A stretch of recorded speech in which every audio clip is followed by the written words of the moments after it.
Welcome back to the Explainer, everyone. I am just absolutely thrilled you're here today because, wow, do we have an incredible narrative to unpack? We're going to dive deep into the complex and, frankly, completely unexpected emotional layers of today's story, which all centers around the covenant of little Sago. We are talking duty, destiny, and yes, even snail metaphors. So grab your notebooks, get comfortable, and let's get ready to learn. There's this really beautiful lyric from our source today. Fairy tales should have an impressive begin regardless of its ending. I mean, it's so incredibly romantic, right? It sets up this expectation of a sweeping, poetic romance. But what we're actually exploring in today's explainer is an incredibly chaotic, messy, and thoroughly unconventional beginning to a marriage.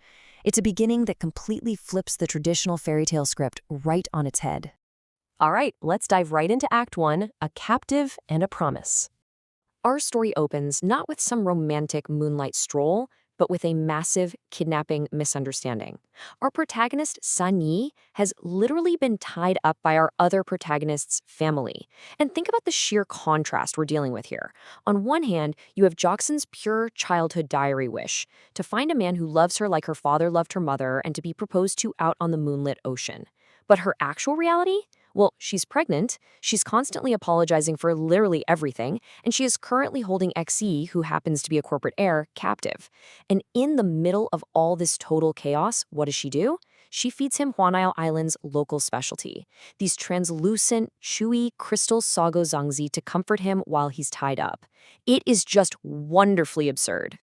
Now, despite this totally bizarre hostage situation, which, by the way, involves a minor panic over a cockroach that Jiaxin begs Xiyi not to kill, we actually see a truly soft side of Xiyi emerge. He looks at this overly apologetic woman, someone who just constantly takes the blame for everything, and he gives her this advice. He tells her to say no bravely, dream boldly. He is actively encouraging her to advocate for herself, even while he's sitting there shivering because he gave her the quilt, claiming he's just burning brown fat. He shows this really genuine care for her personal growth. But wow, do we shift narrative gears fast here. Let's move into Act 2, Enter the Grandmother. You've just got to appreciate the sheer, forceful action plan Grandma Zhenzu executes literally the second she arrives on the island. She doesn't waste time asking questions, she just dictates reality. Step 1, she presents a legally valid Bahamian marriage certificate. Step 2, she declares Jiaxin the legitimate granddaughter-in-law of the Chengje group. And Step 3, which is by far the most urgent, she demands to know where Jiaxin is because she finds out Jiaxin has gone to the hospital for an induced abortion. Grandma Zhenzu immediately commands Xiyi to go stop it, even questioning if he's a real man if he just stands there doing nothing. And that brings us to the absolute emotional climax of today's explainer, Act 3, the Sago Epiphany. We are moving from corporate and family logistics to incredibly raw human stakes. Okay, before we sprint to the hospital, we really need to understand this physical food sago, or Xiyi. As we learned from the zongzi earlier, it's a chewy, translucent starch. But more importantly, for Jiaxin, it represents deep emotional comfort. She specifically mentions that whenever she worked overtime alone in Shanghai, she missed Huaniao Island's Sago zongzi. For her, it's a symbol of home, comfort, and maternal care. So keep that sense of comfort in the back of your mind as things go completely off the rails here. Xiyi departs for the hospital, but suddenly the car battery dies right in the middle of the road. The timing literally could not be worse.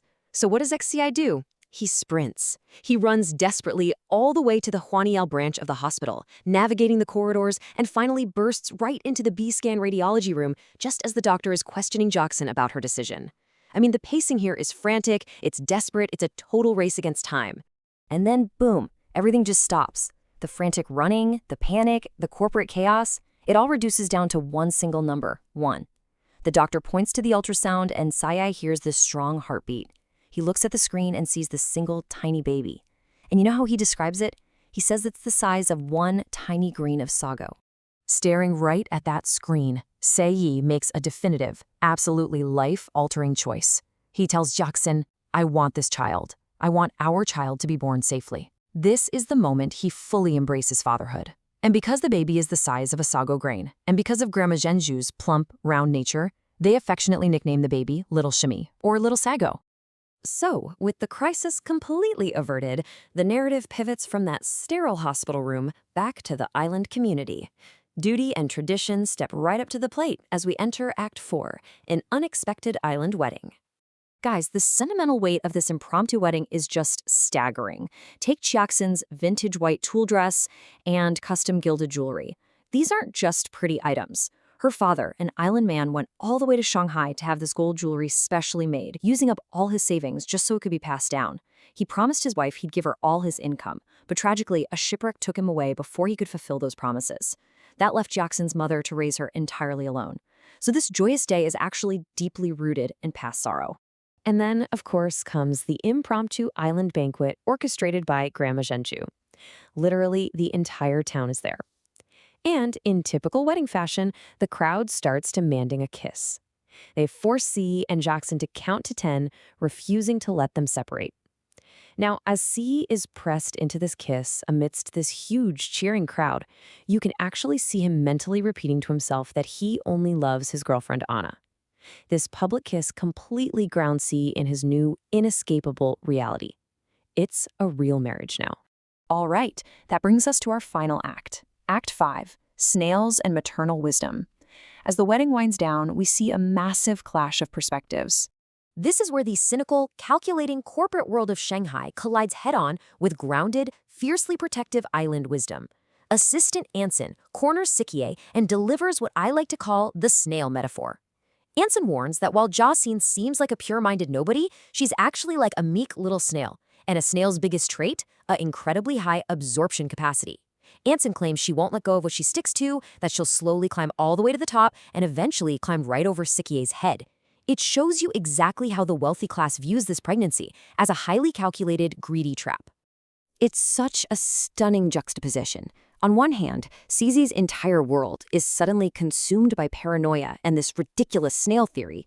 But on the other hand, Jiaxin's actual reality at that exact moment is entirely different. She isn't plotting some corporate takeover, she's suffering from severe pregnancy nausea. And her mother, recognizing the bitterness in her mouth, is standing in a humble kitchen making her bland tomato egg noodles just to comfort her. The contrast between cynical corporate theory and pure maternal care is just wild.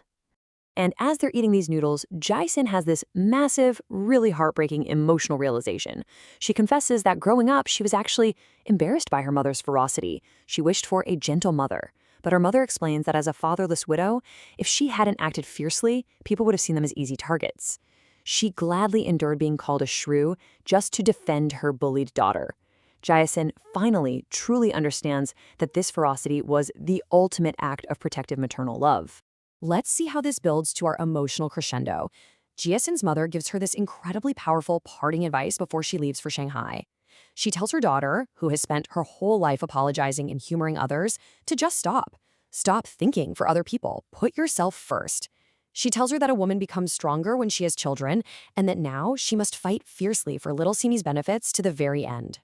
Which leaves us right here, staring down a pretty massive question. Jiaxin is leaving the protective cocoon of Huaniao Island. She's stepping into a cynical world of wealth, intense inheritance battles, and paranoid snail theories. Now, she has her mother's fierce wisdom and the covenant they made to little Sago. But will it actually be enough to protect her and her child in Shanghai? It is a brilliant clash of two completely different worlds, and I, for one, cannot wait to see what happens next. Thank you so much for joining me today. Keep learning, and I'll catch you on the next Explainer.